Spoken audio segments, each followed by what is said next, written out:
Good morning po Luzon, Visayas at Mindanao. Isang mapagpalang araw po sa ating mga kapatid sa buong mundo. Narito naman po ang iyong lingkod. Hens TV po para sa reaction natin ito.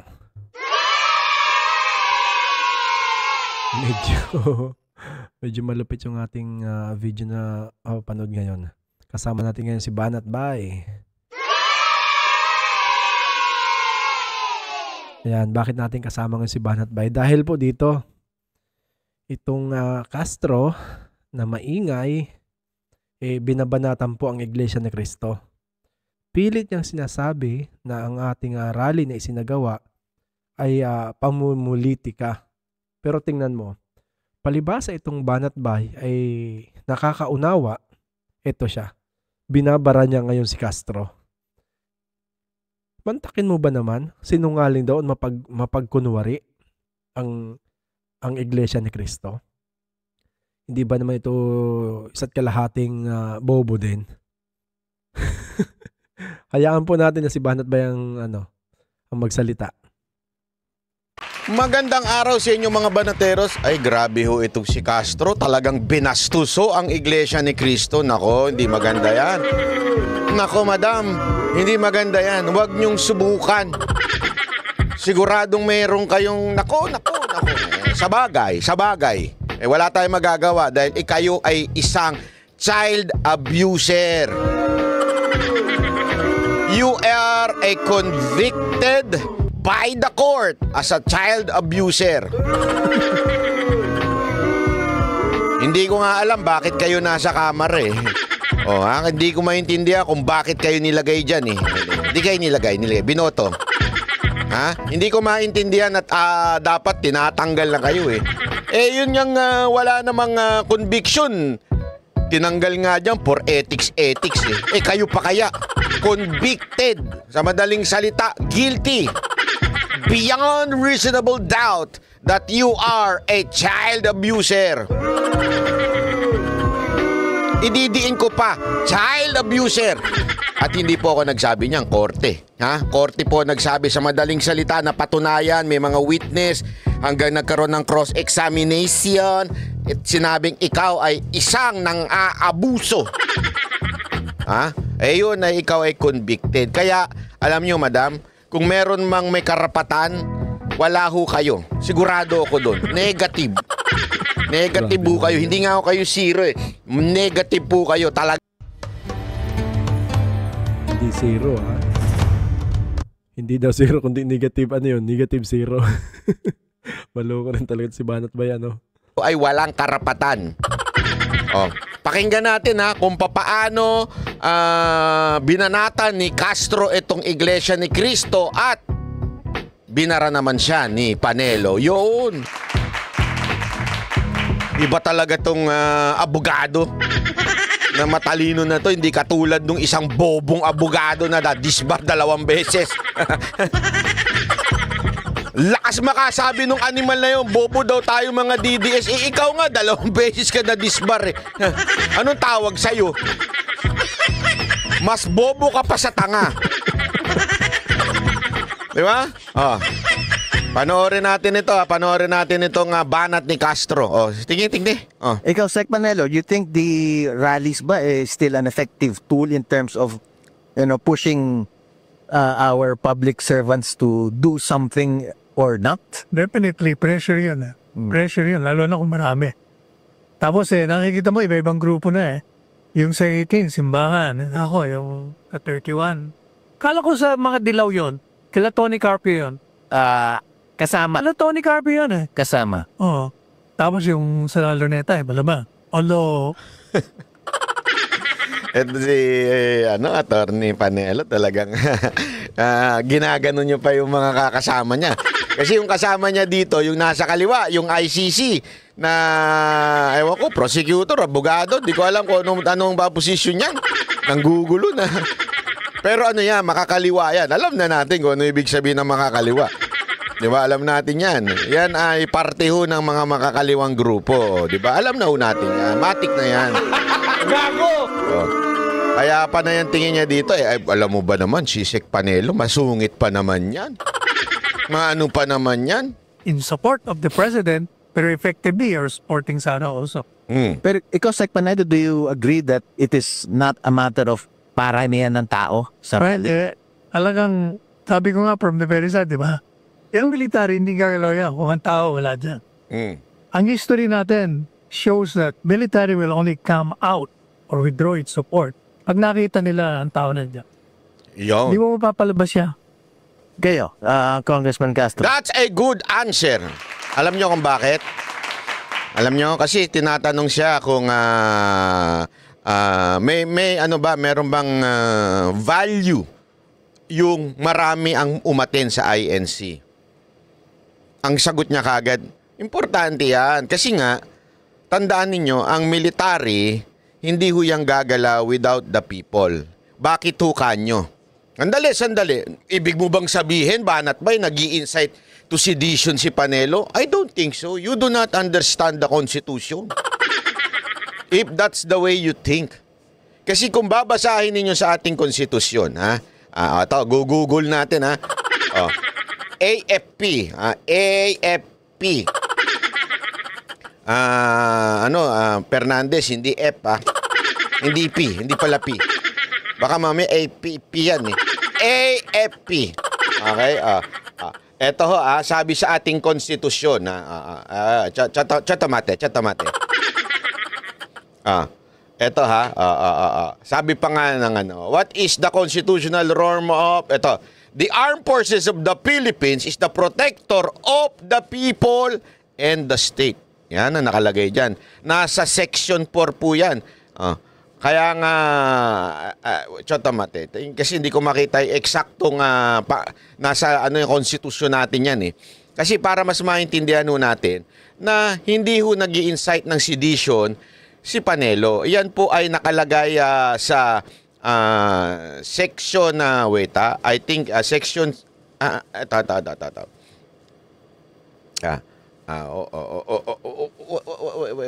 wait. Ito lang. Sige, Nasa, yan. Sa 1987 Constitution, Article 2, Section 3. Civilian authority is at all times supreme over the military. Ibig sabihin, tayo ay mas mataas. Tayong mga Pilipino, tayong sibilyan, mas mataas tayo over the military. Supreme over the military.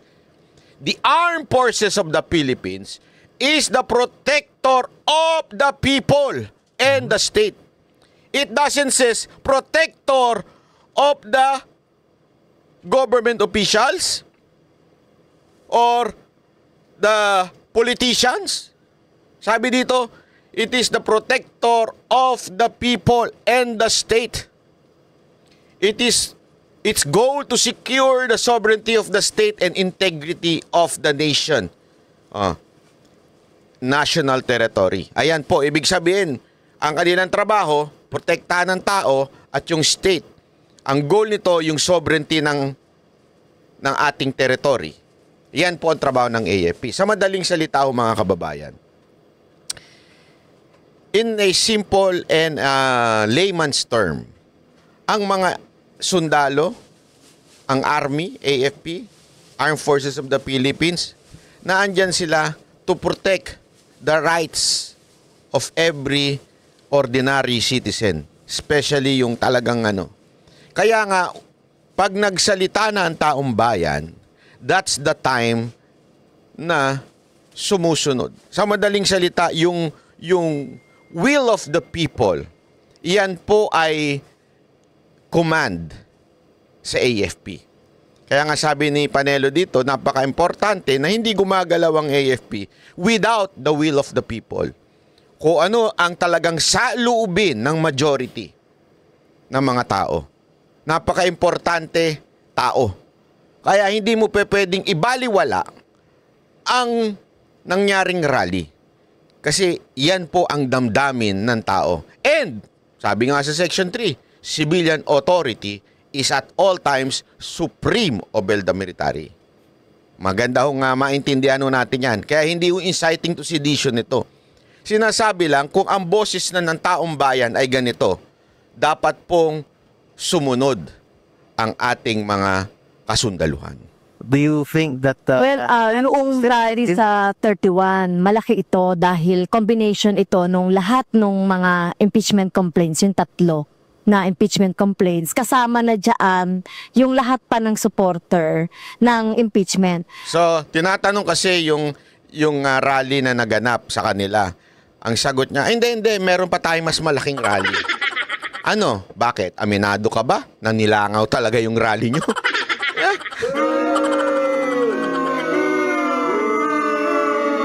Kasi pag tinanong mo mga INC tsaka yung iba pang dumalo nung nakaraang prayer rally, wala silang sasabihin, hindi, meron pa kaming next na mas malaki. Ikaw, tinanong ka tungkol sa rally nyo, ano sagot mo? Hindi, meron kaming mas malaki sa January 31. Bakit ganun ang sagot mo? Kasi alam mong nilangaw kayo, di ba? Alam mong walang nagpunta nung nakaraan yung rally. Pautot ninyo, bilang lang siguro yun. Sa tingin ko nga, mga organizer lang yun, tsaka yung mga vlogger na gustong kumita eh. Di ba? Talay. At least malinaw ito. Hindi ito nagkukunwari. Nako! Ayan ang unang banat. Malinaw daw ito. Hindi ito nagkukunwari. Sandali lang, Franz Castro, ha? Mawalang galang na, di naman kay kagalang-galang. Paano nangyaring nagkunwari ang Iglesia ni Cristo? Ang linaw ng kanilang sinabi, we are against the impeachment of the Vice President. Yan yung parte na pilit nilang pinipilipit. Pinipilipit nila ang katotohanan na narinig nila. Totoo yung narinig nila, tama. Pero yung kanilang pagkaintindi, binabaluktot nila. Tama ito. Tama ito si Banat Bay. Kaya kasama natin si Banat Bay. Sige, tuloy natin. Ang linaw no, wala nang lilinaw pa dun. Wala nang lilinaw pa dun. And we support the statement of the President because he is also against the impeachment of the Vice President. Anong malabo doon sa pinag-uusapan? Bingi ka ba? Bulag ka ba? Sorry po hindi ako sa nanlala ito sa may mga kapansanan. Pero anong doon na malabo? O baka naman nakita mo, nabasa mo o tanga ka lang talaga? Nagtatanong lang po. Ang linaw po kasi ng sinabi ng Iglesia ni Cristo. And other issues such as economic problem issues, mahal ng bilihin, ang linaw ho Alam mo, kaya nga sinasabi natin paulit-ulit this is not about Marcos and Duterte. This is about taking care of every Filipino na napababayaan na because of the politics of Romualdez. Basic ko yun. Alam mo, madam, ang mga Duterte, tahimik po yan. As a matter of fact, hindi ho lumalaban yan hanggang hindi mo na talaga grabe ho yung mga akusasyon yung kasinungalingan. Matagal na po. Kita nyo naman, di ba, sinabi ni VP Sara Duterte, there was a time na magkasama sila ni Marcos na nainis siya doon sa humingi ng relo tapos hindi binigay. Di ba? Nagsalita po ba si VP Sara doon? Hindi. Binanatan niya ba ang kanyang partner na presidente? Hindi. Ganun ang mga Duterte. Kailan lang nagsimula na bumanat si VP Sara Duterte? Nung iniipit na siya ng mga balalay ni Romualdez sa Kamara. Kung saan, kung ano-ano nang binibintang, puro kasinungalingan na, pinakikialaman na hindi dapat pakialaman, that's the only time.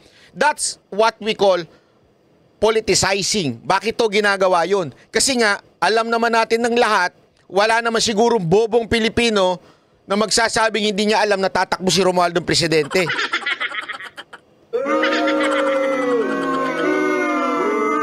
Pero ako gusto kong tumakbo yung mama na yun Kasi pag tumakbo yung mama na yun, ako 100% sigurado akong tatakbo si VP Sara Duterte. Sigurado ako. Yun ang talagang trigger point na tatakbo si VP. Alam mo si VP Sara Duterte, hindi ho yan napatunayan natin noong 2022, hindi po siya sakim sa kapangyarihan. If she is greedy sa power, kanya na ho ang presidency noong 2022. Bakit? Mantakin mo yung tatay niya, ang taas. Mantakin mo, people were... Get ready to elevate your Solid ba? Solid? na siya na ang tatakbo na presidente susunod. And they want continuation from PRRD to Vice President Sara Duterte. Gusto nila yon. As a matter of fact, sa survey yan, ang taas niya compare sa mga susunod. Malayo pa nga si BBM noon, I think third or fourth. Talagang napakataas ni VP Sara Duterte. And yet, nagbigay daan siya kay Marcos. Sabi niya, hindi, okay lang. Hindi ko naman ano yan. It's not my dream. It's not us na yung gusto namin sunod-sunod. Ayaw nila niyan. 'Di ba? Paano ko pa masasabi sa inyo? Ano pa masasabi ko sa inyo kung bakit gano'n ang mga Duterte? Isipin mo, nung naalala niyo nag-aaway yung between Cayetano at saka yung si Velasco. Naalala niyo nun? Sabi nung ibang mga congressman, sir, para wala nang... Ito suggestion nila kay PRRD. Sir, para wala nang gulo between Velasco and Cayetano, better kung ang speaker yung anak mo na lang si Pulong Duterte. Alam mo, sabi ni Pangulong Duterte, pag siya naging na speaker, I will resign as a president. Publicly niya sinabi yun. Mantakin mo. O ikaw ba naman si Pulong? Tatakbo ka pa ba? Na, ibig sabihin, ipipilit mo pa ba na mag-speaker ka? Kasi sa totoo lang, at that time, tayo lang siya. O kaya yung mga kasamahan niya, gusto namin si Pulong. For sure, grabe ang boto dun. Kasi Duterte yan. Pero wala. Ngayon, ang kapal ng mukha ni pinsan. Walang delikadesa. Mantakin mo. Mantakin mo ha. Hindi na nahiya. Yung pinsan niya, ang presidente.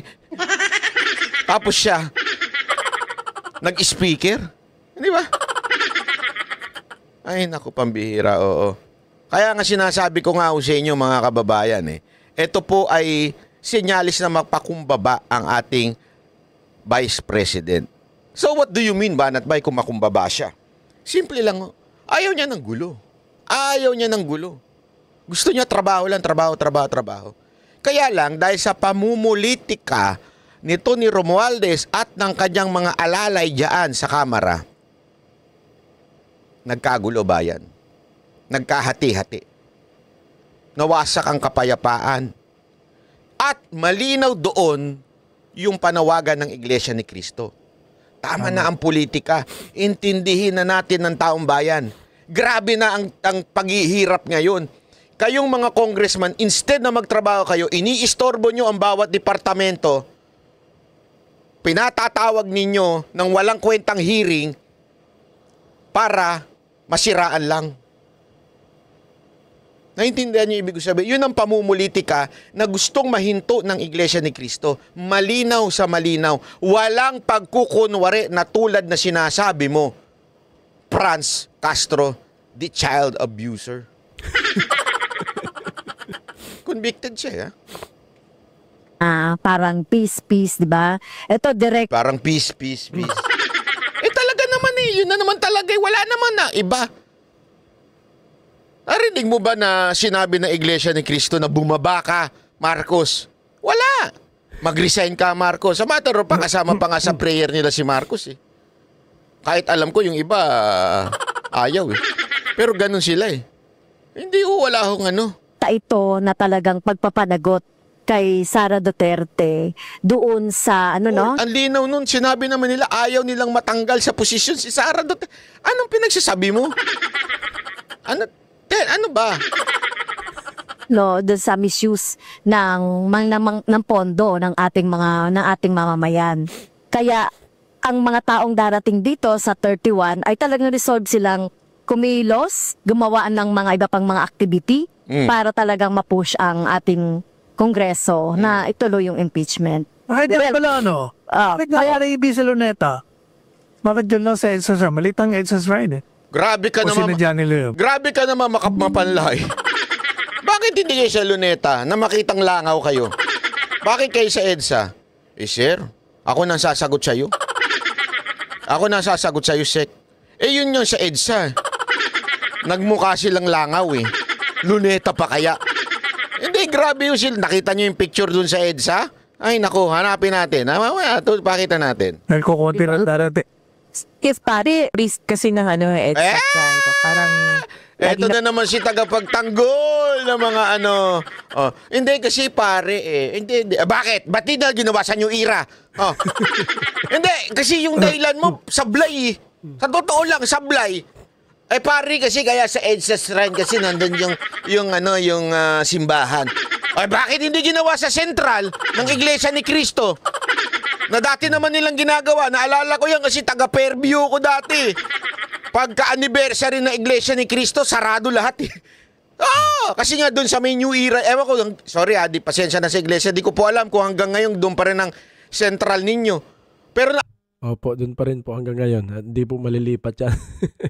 Doon po nandun po ang Templo Central Pag dumaan po kayo ng Commonwealth, sa ngayon pag dumaan kayo ng Commonwealth, pag galing ka ng Circle, tagas mo ng Commonwealth ng Templo Central, paglagpas mo ng unti, nandun yung isang napakalaking kapilya, gawing kanan. Pag dumiretso ka ng bago mag Evergotesco, nandun ang Capitol. Pag dumiretso na ng unti, sunod-sunod po, napakalalaking kapilya po dyan sa may Commonwealth. Kaya, yun na ba yung Central? Pag dinig, parang Central din, parang Central din. Ganun na po kalalaki hanggang makaabot ka po ng SM Fairview. Ganoon na po sa kasalukuyan ang kalagayan ng mga kapilya. Naglalakihang kapilya po sa Commonwealth. naalala ko yan nung kabataan ko. Bata pa rin naman ako ngayon. Pero nung kabataan ko talaga, kasi taga dyan ako UP ako. Naku, UP Diliman, pasensya na, ganun talaga, pautakan lang totoo. Tapos Claret din ako. So talagang, tas taga Fairview ako, dadaan ako dyan sa New Era. Tuwing anniversary, hindi sarado lahat ng karsada dyan. Pwede naman nilang gawin doon. Bakit nila ginawa sa Luneta? Kasi they are expecting more. Not just 1 million. Kasi sumama yung iba Kaya nga umabot ng 1.8 mantakin mo. So yung logic mo, attorney, ewan ko sa'yo, sablay. Yung dahilan mo sablay. Hindi kasi nandun yung parish priest kaya sa EDSA ginawa.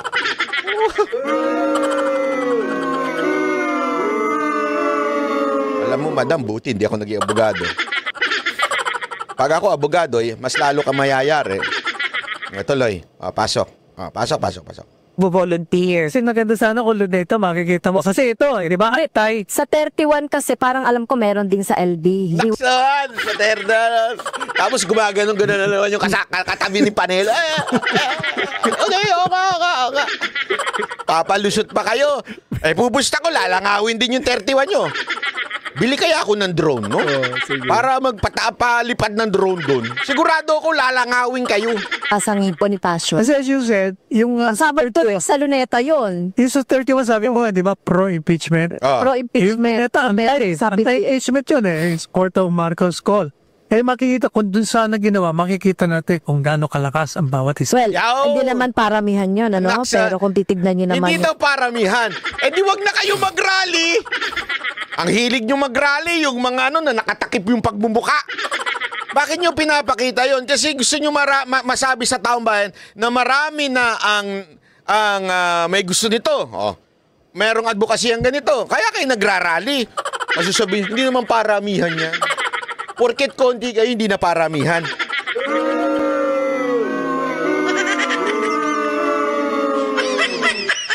Franz Castro, kaya ka na lang natatalo sa kaso nyo. Sabagay, di naman ikaw yung abogado. Pero gayon pa man, kita mo sablay yung mga dahilan mo. Dumalo doon sa dumalo doon sa 13 for peace kasi for peace. Hindi naman sinasabing ibang mga issues. Matanong ko lang sa inyo, ma'am. For peace. Para sinasabi ni Franz Castro, yung sa amin anti-BP Sara talaga. Dito sa iglesia for peace daw. Oo, pero malinaw doon, it is a support na hindi matanggal si Vice President Sara Duterte. Alinaw ho noon. nga sinabi nila anti-impeachment. Ano bang mas lilinaw doon? What's your take on those public officers or politicians who participate or who appear in the rallies? Is that a good thing, a bad thing? Ano po bang tingin niyo ron? Ito yung nagpatunay na hindi talaga sinasabi kasi ng leadership nung January 13 na ito ay not political, pero nagpapatunay ito ng kasinungalingan. Na politically motivated ito kasi nagsalita pa nga doon, 'di ba? Si Congressman Marcoleta at talagang Ididebunk ko natin itong argumento niya. Number one, ako mismo nagpunta ako doon. Kinuwento ko sa inyo. Tumakaso ako doon. Although, taga-SMNI ako, so dapat doon kami sa media area. Kasi kaibigan ko yung mga iba doon eh. Doon si Yorme. Actually, ang talagang pinuntahan ko doon si Yorme. Hindi ko alam kung yung mga senador pala nandun din. So pumunta ako. Alam niyo ba ang setup? Yung mga politician hindi nakikita. Nandun sila sa stage, nasa likod ng stage, merong malaking harang, hinarangan talaga para hindi ma-politicize. As a matter of fact, nandun pa yung isa sa mga tumatakbong senador under Marcos, si Tolentino. Nandun din, alam ko pumunta rin si Hani Lacuna doon. Magkakaibang partido, magkakalaban sa politika, nagpunta din doon. Kasi nga, the battle cry is tama na politika. Tama na ang politika, asikasuhin na natin ang dapat asikasuhin. That's the battle cry of the INC. Di ba? So, hindi yung politika yun. Bakit daw pinagsalita si Marcoleta? Pinagsalita po kasi siya, unang-una, taga-Iglesia ni Cristo siya. Pangalawa po, aside from taga-Iglesia ni Cristo siya mismo na witness niya na yung politikang ginagawa sa Kamara na nilalabanan ng INC through this rally, ipinaliwanag niya sa mga kapatiran nila, ito ang nangyayari sa Kamara. As a matter of fact, ang linaw doon, we are not against the impeachment per se. What we are against is yung process na ginawa. Yung pag-abuse ng mga process. Yun yung sinasabi ng Iglesia ni Cristo na pinaliwanag din naman po sa perspektibo ng isang taong nasa loob mismo ng Congress. Kasi yun ang nilalabanan ng INC at that time. The politicizing of everything, tapos yung walang pagdaan sa due process, yan ang nilalabanan. Yan po ang sinasabing tama na yan. Ang asikasuhin natin pangangailangan ng bawat Pilipino. Economy, not economics. Economy. Yung economy natin pabagsak ng pabagsak na dumadaus-dus na. Paano natin nasabi? Pambira naman. Presyo na lang ng bilihin. Kamatis, 30 pesos.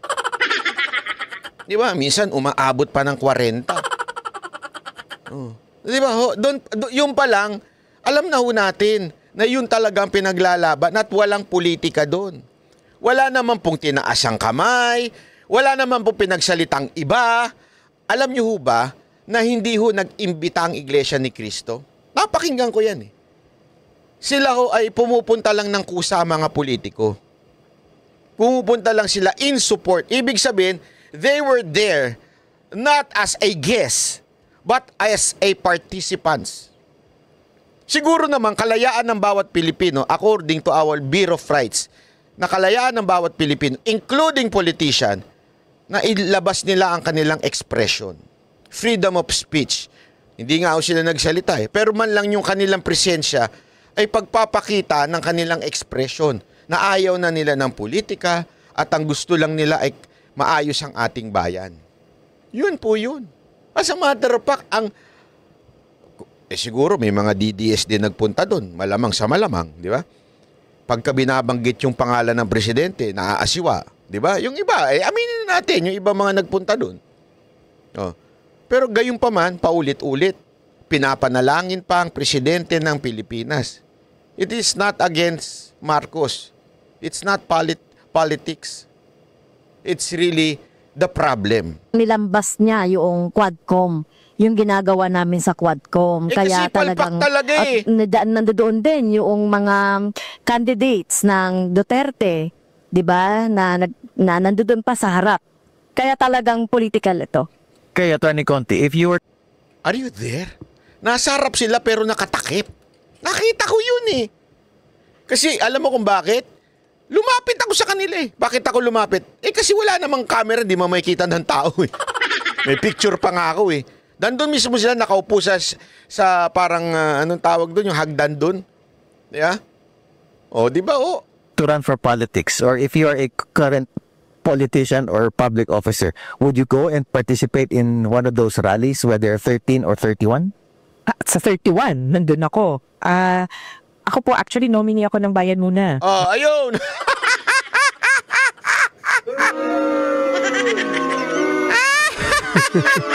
Tablado yung hindi nakuha nito yung yung pinupunto ng host eh. Kasi sinabi nitong ni Castro, kita mo nga dami ng politician diyan. So political 'yan. Biglang yung Tablado siya, no? Siya palang siya palang may balak na mamulitika eh. Loko. Politiko ka, pupunta ka ba sa mga rallying ganyan? Oo naman, proud pa siya, January 30, di ba? As a matter of fact, nominee ako ng Bayan Muna.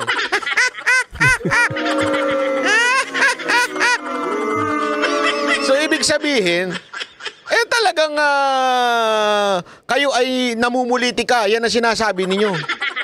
Di ba? Proud na proud pa kayo. Number 5. Kasama ko po dyan si Attorney Nery Colmenares, si Attorney Ferdy. Ayan. Nag-promote pa. Kaya Bayan Muna, laglag natin yan, yung Bayan Muna na yan. Mga kababayan, let us not just campaign for people that we want. Kung sa Senate, o kaya mga party list, o kaya mga congressman natin. Pwede naman tayo mag-campaign against these people. Tingnan mo, boboto mo ba yung ganyan? Hindi na boto yung mga ganyan, Ni Kaloy Zarate and then Ferdy Gaite. Number 1, 2, 3. Bangko ako. Pero, these rallies are political at walang pumipigil para suportahan yung tao. Ngayon, medyo na-concern lang ako, na kanina binabagit kasi yung in terms of numbers.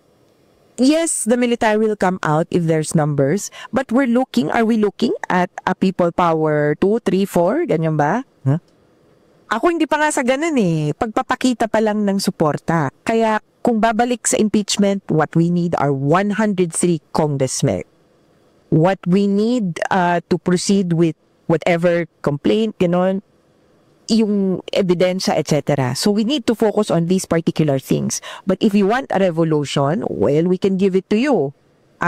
Kung ang tingin ba ng taong bayan, kaguluhan ang sagot ngayon, kailangan mag-ayos-ayos tayo. Pero hindi ko kaguluhan. Explain ko sa'yo attorney to, alam ko attorney. Kung mali ako, sabihin mo na lang. Explain ko sa'yo, hindi kaguluhan. Kasi sometimes, alam mo, ganito yan parang isang taong may sakit. Halimbawa, isang tao may sakit na kailangan niyang magpagamot. Cancer patient, di ba? Kailangan niya magpagamot, magkikimo siya, tsaka kung mga radiation, di ba? Medyo may pain yun. I know that because my mother went through it, di ba? May pain yun. Does it mean the doctor wants to harm my mom? Bakit niya pinakimo? No. Sometimes it is necessary to be hurt so that you will be healed. Correct? Sa buhay, pangaralan kita ng kaperaso lang I'll give you a little of the perspective in life. Sa buhay, minsan pinapadaan tayo ng Panginoon sa mga sakit sa buhay like sabihin na natin separation. Pinapadaan tayo dyan o kaya hardship. It is not because God wants us to be destroyed. Sa matter of fact, kabaligtaran yun. He wants us to be stronger. Kaya niya tayo hinahayaan dumaan sa ganyang pagsusubok, mga ganyang pagsubok. Ibig sabihin, it is not God's intention na bumagsak tayo. Pag minsan nasasaktan tayo o di kaya meron tayong pinagdadaan ng matindi, lungkot, depression, minsan hindi. Sometimes it's God's way of waking us up. Sometimes it's God's way na para ho tayo ay mas maunawaan natin ng bagay-bagay. And after that, we will come out stronger person. So, anong relationship niya sa bansa? Yung sinasabi mo na kaya yung ba sinasabi ni Panelo para magkagulo? Hindi. Sometimes, I'm not saying this is the time, but sometimes, we need a little of, alam mo yun, shakening. Whatever, basta in legal way, okay? In legal way, to shaken our country, a little chaos para maayos yung bansa. Sometimes we need that. Tama, mali. As a matter of fact, meron pa nga kayong ginagamit na example dyan, yung EDSA nyo. Yung unang EDSA. Di ba? Magulo. Nagkaroon ng pagbabaliktad. Na-shaken ng konstitusyon. Lahat na supposedly, dapat aayusin ng bansa. Hindi na ayos. Lalong gumulo. Pero ayun ang ibig ko sabihin, mga kababayan. Hindi naman sinasabi ni Panelo na banggulo yung mga army. Hindi! Wala siya sinasabing ganun. Hindi, ang sinasabi lang, magising yung iba nating mga uniform personnel at maunawaan. Tingnan nyo, nasusunod pa ba ang konstitusyon na inyong dapat pinoprotektahan? It's for you to evaluate. Sometimes the pain, the hardship na pinagdadaanan natin bilang isang bayan, dahilan po yan para tayo ay mabago at maayos. Di ba? Alam mo ho ba? Ito, para lang sa kaalaman mo. Ewan ko kung alam mo to. Hindi mo ba alam sa ibang bansa mas nag-e-excel ang mga Pilipino na OFW, mga Filipino worker more than other countries? Kasi tayo sanay. Sanay sa hirap. Sanay sa lahat ng bagay. Lahat ng trabaho, alam natin. Kasi nga tayo all around tayo Di ba? Sa bahay natin. Pag galing tayo sa mahirap, nagiging electrician, tubero, lahat ginagawa natin. Diba? Ang tindi nung paghihirap na yun. Magtataka ka, bakit ka naghihirap ng gano'n? Nung naging OFW ka ngayon. Pagpunta mo ng ibang bansa, mas magagaling ka sa ibang lahi. Bakit? Lahat alam mo Pag inuto sa'yo, bahala siya. Relax, namatay lang ang tubig. Akong bahala, barado lang. Sus! Tama. Kahit hindi yun hindi yun ang description mo, teacher ang pinasok mo. Kaya lang nagka-problema sa school. Di ba? Halimbawa, nagka-problema sa school. Bumara yung CR. Relax lang. Cool lang ang kailangan niyan. Ayos na yan. Yun ang tinatawag natin na dumaan sa paghihirap yung tao, nagkaroon ng chaos sa buhay niya, pero mas nag-excel siya. So, ganun din yung sinasabi, we are not asking for gulo. Walang ganun. Ang sinasabi natin dito, gusto natin maayos ang bayan natin. Ngayon, yung ginawang step ng INC para magising ang bawat Pilipino at bawat sekta ng ating bayan. Kasi alam mo, marami nagising.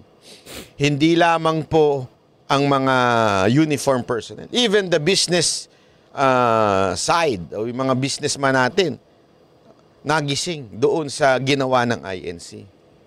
Di ba? Yun ang sinasabi natin, madam. Ang importante, siguro, para sa 2025 elections, dapat hindi na kayo maboto. Yun ang importante doon. Dapat hindi na kayo maboto. Yun talaga importante doon. Di ba? Gago! Talaga yung itsura, mabago talaga yung karakter, hindi yung same na lang. Sec Manila, before we go to question and answer, I just want to get your final insights with respect to all of these rallies nung nakaraan at meron pang darating itong 2 days within the month, 2. What's the significance? What's the impact? How can it help or not help the impeachment efforts? Ang napansin ko lang, Nga pindot ni Sir. Sige, wag mo tapikin ng ang ulo, napansin masakit ko, siya. yung mga grupo, parang more on anti-Congress Oo. Tingnan mo yung, Congress. kasi tingnan mo yung statement ni Tony Carpio, more on kung Congress ang binibira niya Ito namang sa Luneta, parang antay din. Kasi nga, huwag na kayo mag-impeach. Diba? Parang antay. Ewan ko itong grupo ng mga pare. Most likely, antay rin yan eh. Anti-government pero parang nakakonsentrate sa Kongreso. Bakit kaya? Okay. Di ba? Yan ang napansin ko. Parang more on, parang hindi BBM eh. Parang more on Congress. Kasi talaga, sila naman yung nanggugulo sa bayan natin.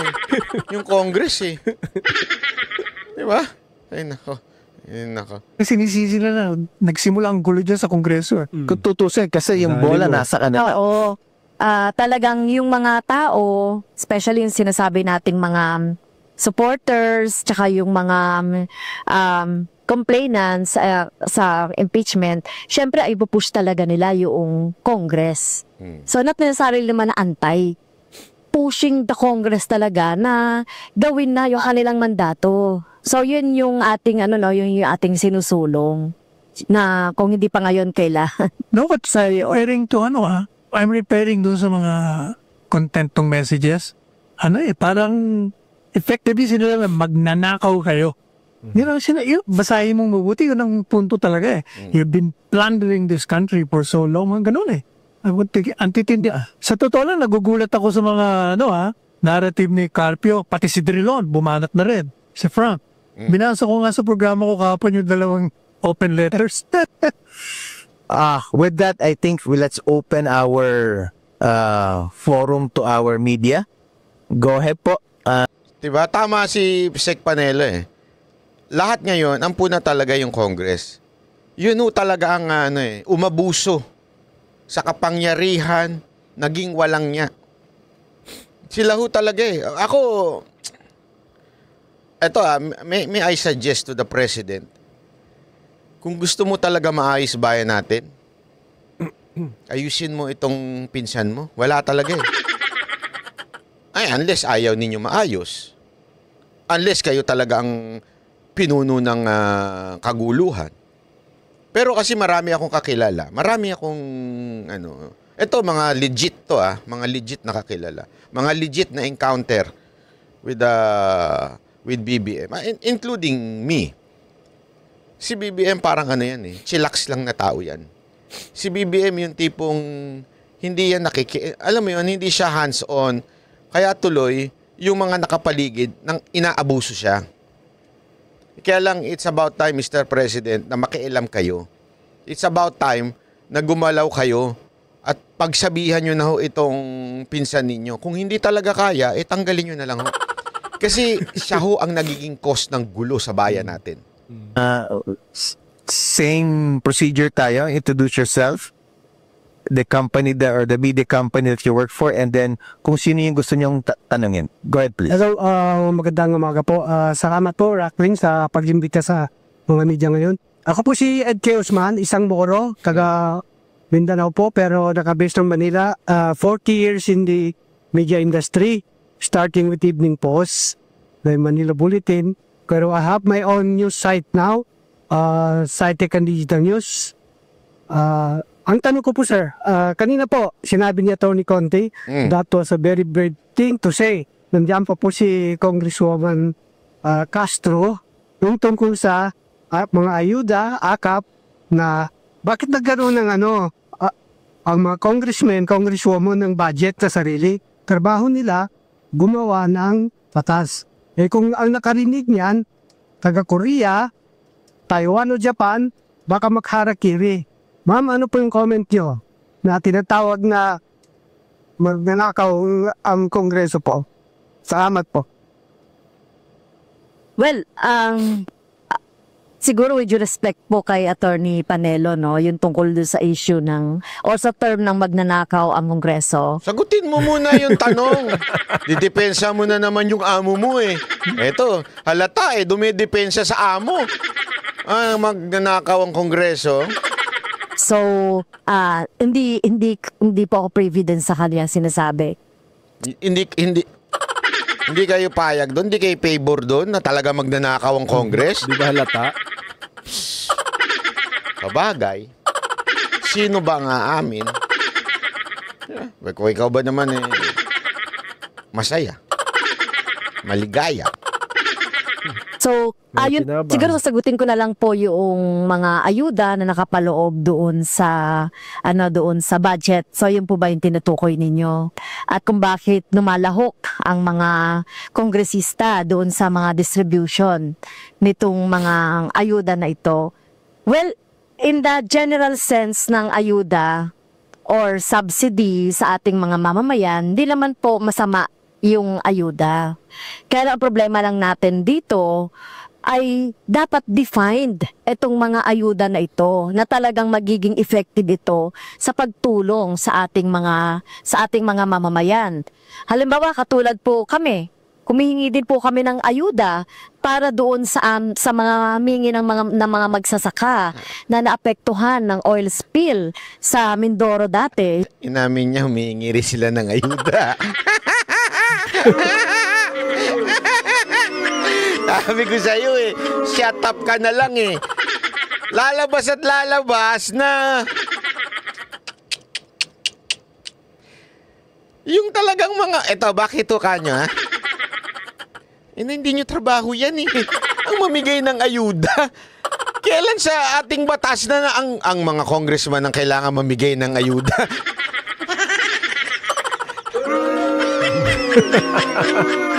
Barado. Sabi ko sa'yo, tumahimik ka lang, nalalo ka napapahamak. Madam, ang description ng isang, ang pinaka-main na trabaho at saka masasabi natin yan lang ang talagang dapat i-focus ninyo ay yung batas. Magpatupad ng batas, hindi magpatupad, gumawa ng batas, siguraduhin napapatupad ito. Kaya nga may overseeing kayo, di ba? Pwede nyo ipatawag yung departamento pag may batas kayo. O, ba't di nasusunod tong batas? Ano nangyari dito? At the same time, yung budget. Yan ang description ng hindi mamigay ng ayuda. Need a domain. Lagi barado, no? Barado kay Panelo din Loko. Yan ay nakagawian na lang na lumalapit sa congressman para humingi ng pera. Nakagawian na lang yan. That's a trap away. Hindi dapat ganyan. Ang gumagawa niyan dapat departamento na executive branch, DSWD. Ang dami pang ibang departamento na dapat sila ang gumagawa, hindi kayo. So dyan pa lang, nilaglag mo na yung sarili mo. So inihingi natin yan dahil nakita naman natin na nawalan talaga ng kabuhayan. So may iba't iba kasing klaseng ayuda no? Kailan dumami na nga at hindi naging hindi naging masyadong defined, lalong-lalo na yung AKAP. No, lalong-lalo na yung AKAP at ang problema pa dito, Fred, no? Yes, no? Nilahukan pa ito ng mga politiko na dapat ay hindi. I think para madiwanagan tayo, no? Kasi I think Attorney Conti was already trying to explain that Supreme Court case that decided against the pork barrel or known as PDAF. Ano po ba, ma'am, just, a very brief summary. Ano po bang sinabi ng Supreme Court regarding PDAF against its constitutionality? In simple terms, ang sabi ay hindi responsibilidad ng Kongreso ang magpamahagi per se ng pera. Pero meron siyang responsibilidad na gumawa ng Batas. budget. Siya ngayon Budget at saka batas. Ikaw na mismo nagsabi. Yan ang yan ang sinabi ng Supreme Court. Although that's ewan ko, wala akong tiwala sa iyo pero yan ang sinabi may role ang Kongreso sa paggawa ng budget, pero dun sa pagpapamigay bilang individual na mga miyembro, kailangan may maayos na restrictions. I agree yung sinasabi ni Kong Franz. Hindi ko sinasabing hindi dapat na magkaroon ng role ang mga Kongreso sa budget. Ang hirap ipaliwanag. Sinabi mo na Hindi dapat sila namimigay. Hindi, kinakampihan ko pa rin si kasi kasamahan mo. Buking! Gago! Buking! Alam mo, papalitan ko na yung pangalan ng channel ko, Booking by na. Kasi dami nating nabubuking dito Kasi alam nyo, madam, Bookingan by na. keep quiet na lang. Palitan na ba bookingan by? Di na banat bay. Tita. Ang hirap ipaliwanag ka tuloy. Sandali, mali na sabi ko, sinabi ng Supreme Court, ang trabaho mag-ayos ng budget. Pero, ano pala, hindi, tama pa rin pa si Franz Castro. Booking. May tawag sa ganyan. Bukininam. Gumagawa ng budget eh. O ngayon, Pero ang particular sigurong dapat tirahin in moving forward, yung practice na ibibigay ng congressman at sasabihin, parang sa akin galing ito.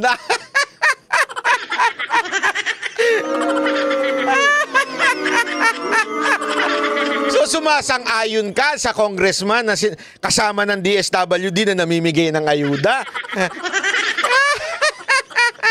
Madam! Gago! Ang hirap magpalusot dahil yung kasama nyo nadulas na namimigay sila ng ayuda. Gago! Kasi daldal ninyo Yan ang problema sa inyo Dapat huwag na kayo magpa-interview. Hindi, galing sa kabanyan ng bayan, galing yan sa'yo at sa tax mo.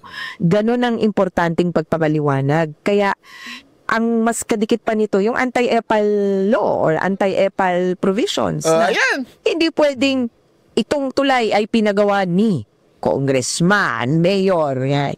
Hindi. So yung bakit sumasama pa sila para mamigay? Naman niloloko mo naman kami. Ano yun? Sumama lang sila kasi gusto nila makita na namimigay yung DSWD. Tapos puro pangalan nila. Sinasabi mo na, eto yung logic mo sablay. Sorry madam. I'm really sorry but I have to correct you. Sinasabi mo yung anti-EPAL law na yung picture nila nandun. Pagawa ito ni ganito. Hindi po ba pareho din yun?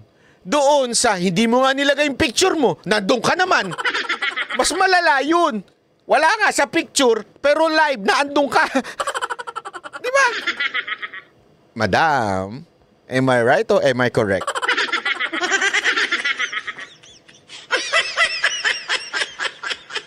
Problema kasi madam, sana nung nakita ninyong mali na yung sinabi ni Franz Castro, tumahimik na lang kayo. EPAL yung, nandun yung picture, nandun yung pangalan, pero hindi EPAL yung, nandun yung kandidato. Nandun yung politiko, nandun yung congressman sa stage. Siyempre, malamang, maya't maya ang banggit nung host. Oy, maraming salamat sa ating congressman na malapit sa inyo. Maraming salamat dahil kay congressman naging posible ang pagbibigay ng ayuda.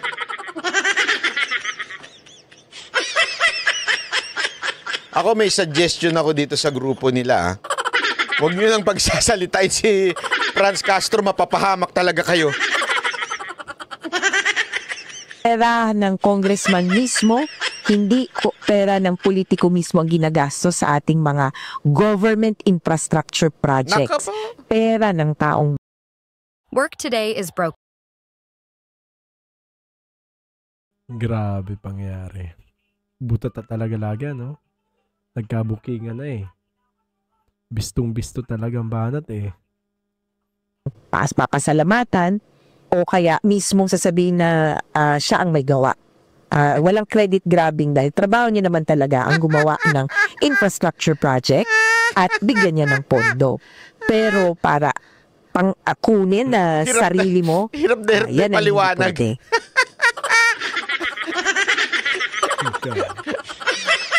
Kung ako siguro yung kasama ni Franz Castro, mag-walk out na lang ako.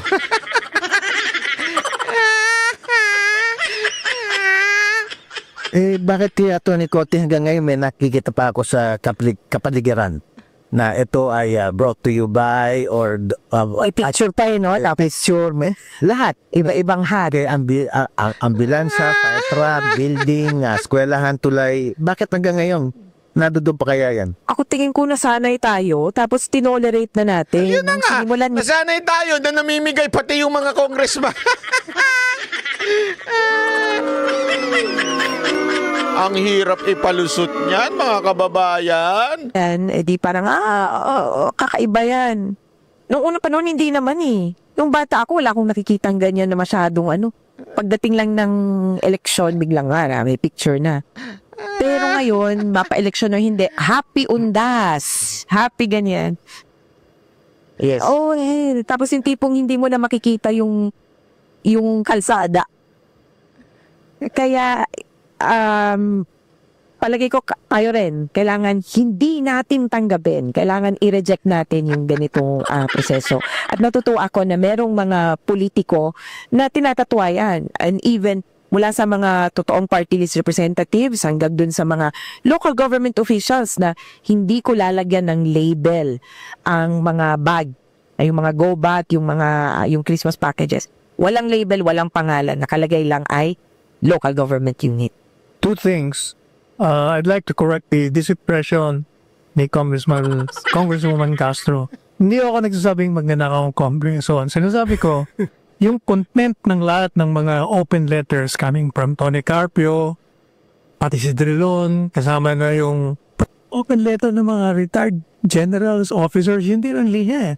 Maraming open letters na lumalabas, sinasabi nila kung sino sila. Ang sinasabi ko, yun ang impression nakakoko sa kanila. Pangalawa, yung sa budget naman, ever since kontrang-kontra talaga ako na mga members ng Congress, umapasok diyan sa mga services, yung pagdidistribute. Dapat talaga wala yan eh. Dapat executive lang talaga yan eh. Dapat focus lang sila sa legislation. Pero tinolerate natin ang tinolerate hanggang naging dambuhala na. Kasi yan ang source of corruption. Kung wala silang access dyan, wala silang makukuha. Correct. Okay. Next question, please. Pagino Bastis po, Teleradio Servicio. Kay Attorney Panelo po, ay hingi lang po ng reaction. Although Attorney Conti and Conference can also comment on this. But Sec Panelo, yung reacts lang po regarding dun sa disbarment complaint na inihain po kay former PRRD sa SC po kaninang umaga. Can we get a reaction? Anong basis na ng disbarment? Wala pa po sinasabi so far, pero ang gusto po nila ay ang nag-file po ay yung mga victims daw po ng EJK and human rights advocate. And yun nga po, gusto nilang ipa-disbar or tanggalan po ng lisensya bilang abogado si PRRD. Hayaan na natin yung kung saan sila nag-file at sila mag-resolve yung mga complaints na. Pero on your camp po ba, confident po ba na madidismiss yung case regarding this box? Hindi ko alam po anong magiging desisyon. Ayan siya na mag-iipistigan sa disbarment. What? We'll leave it to them. Kausap niyo po ba si KRRD about that, sir? Hindi pa. Nung magkausap kami, kasi I was in Davao the night before. Wala pa yun eh. So hindi namin napag-usapan. So hindi pa rin po siya? Ang napag-usapan namin, he is deeply concerned of what is happening in the country. Ayaw niya ng bloodshed. Sana raw magbago na yung administrasyon. Magkaroon tayo ng pagkakaisa lahat. Ayaw niya ng mga impeachment, tuloy-tuloy na lang yung trabaho ng gobyerno. So hindi po siya na-inform regarding na may nag-file na nga po ng disbarment case against. Wala pa. By this time, tulog pa yan. Usually, nagigising alas 7 ng gabi. Natutulog lang alas 7 ng umaga. Sir, sa tingin niyo, nararapat na saan para na disbarment? Kaya inyo dapat ba sa paano disbarment? Kaya nga tinatanong ko anong basis eh. I have to know the basis. Okay. Hold up guys. Let's have ordered sa question and answer natin, no? Meron nakapili. Do you have some more? One more. Ay, comment ma'am? Sige, Dodi, go ahead. Baka meron mag-respond pa to this lovely lady's question. Yung disbarment daw. Do you have any comments, ma'am? Ngayon na ba yung final? Ngayong umaga, yung disbarment? Well, hindi ako abogado, no? So, hindi ko alam yung mga basis ng IBP o sa Supreme Court ba yan, kung ano yung mga basis dun sa disbarment. Tingnan nyo, hindi daw siya abogado kaya hindi niya alam yung basis. Pero personally, para sa akin, no? Dapat lang ma-disbar. Doon. Pero hindi niya alam. Hindi niya alam ang basis ng disbarment kung ano kasi hindi nga daw siya sa abogado. Pero para sa kanya, dapat daw ma-disbar. Hindi mo pala alam bakit mo pa pinadidisbar. Ang bira ka. Ang sakit mo sa bangs. Ang bira to si Franz Castro. Sa nangyaring, yung involvement ni President Duterte, no, doon sa EJK nung panahon niya. Yung mga ginagawa niyang mga pagmumura na hindi dapat yata ginagawa yon ng mga abogado, 'di ba? Yung mga ginagawa niyang misogynist na mga statement na hindi dapat ginagawa yon ng isang abogado. So kung yun yung basihan, so para sa akin dapat siya ma-disbar. Siguro just clarify ko lang, no? Pala alam. Kasi Sec Panela, I used to be part of the Commission on Bar Discipline sa IBP. Meron kasing 4 general duties ang abogado. Duty to the profession, duty to your client, duty to the court, and duty to society. So hindi natin alam kung ano yung ginamit na ground, so very difficult to speculate at this time. Okay, go ahead. Good morning. Ano kaya hinihintay ni House Speaker Romualdez para umpisahan ang impeachment process? Ano ba yan? Bumabalaan sa... Pakisagot, Franz Castro. Sigurado ako, lagi mong kausap si Romualdez eh. Go! Hindi ba bumabalaan siya?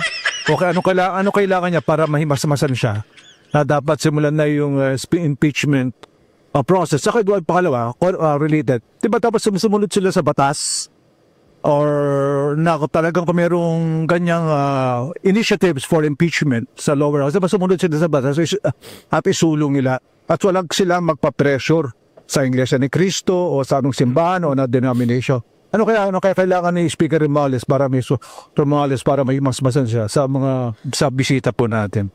Tama po, naniniwala po ako dun sa inyo, no, na dapat talaga gampanan na ng Kongreso yung kanilang katungkulan. Dito na kapag may sinabmit na impeachment ay dapat na aksyonan. Pero siguro po, kagaya na sinabi ko kanina, baka nagbabala-balanse pa ang leadership ng Kongreso, no? Kasi pagkatapos ako personally, alam ko may makukuha talaga yung 103 na yan. Kapag nagkaroon ng party decisions talaga na talagang ituloy itong impeachment. Kaya lang, ang nagiging problema siguro, tinatansya rin nila yung composition ng Senate sa ngayon. No? Kaya siguro, yun ang tinitignan po nila siguro. Ayos. Tagapagsalita na ni Romualdez.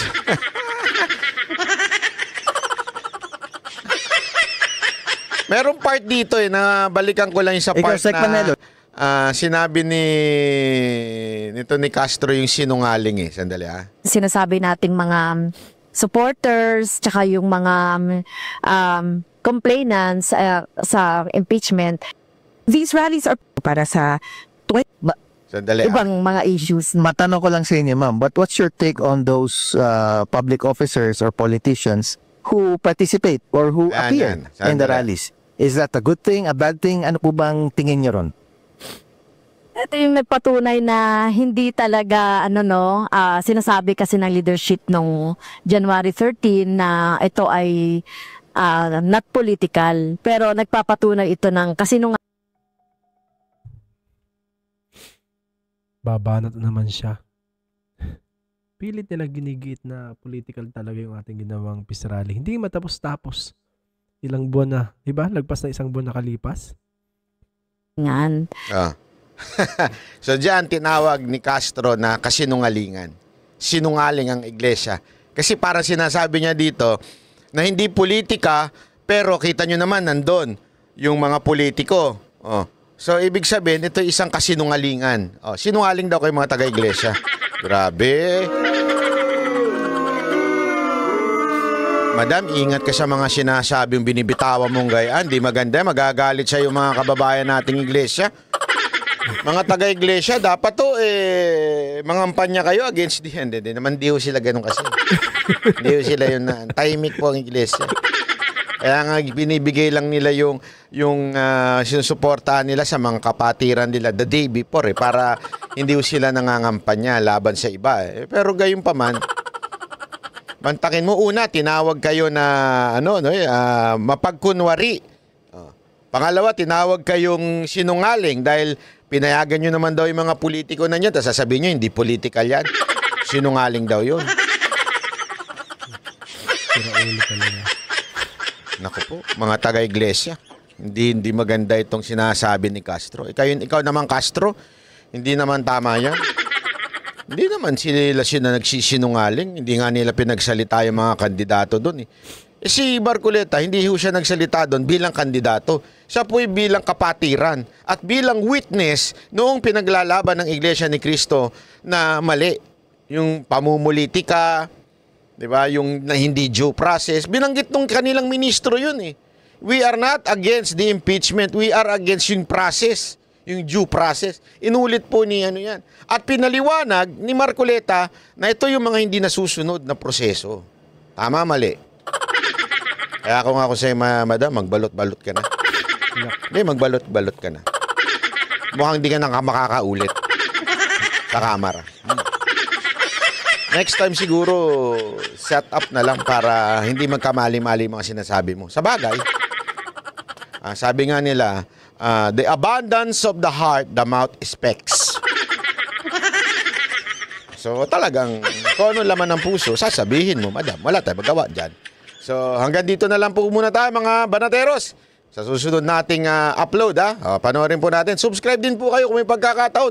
Click nyo na yung notification bell para pag naglalabas ako ng video, kayo po ay nai-inform. Uy, maraming salamat po sa mga namimit natin na mga kababayan natin. Kahapon marami tayong mga namit, nakita sa karsada, sa restaurant, sa mga security guard. Uy, maraming salamat sa inyong panonood. Nakalimutan ko na yung pangalan. Pinababati pa naman ikaw ni Mocha. Sorry naman. Mahina po talaga ako sa pangalan. Sa mukha, I have a photographic mind. But not sa pagdating sa pangalan, makakalimutin ako. Okay, maraming salamat po. God bless everyone. Solid ba? Solid. Ayan. Salamat po sa nakarating hanggang sa dulo ng video na ito. Yan, nabanggit na po ni Banat Bay. Isang malaking bagay po sa amin mga content creator. Pag napindot nyo po ang subscribe button, pahit na rin ang notification bell. Hanggang sa muli po mga kababayan ko at sa aking mga kapatid, lagi po tayong mag-iingat. Adios.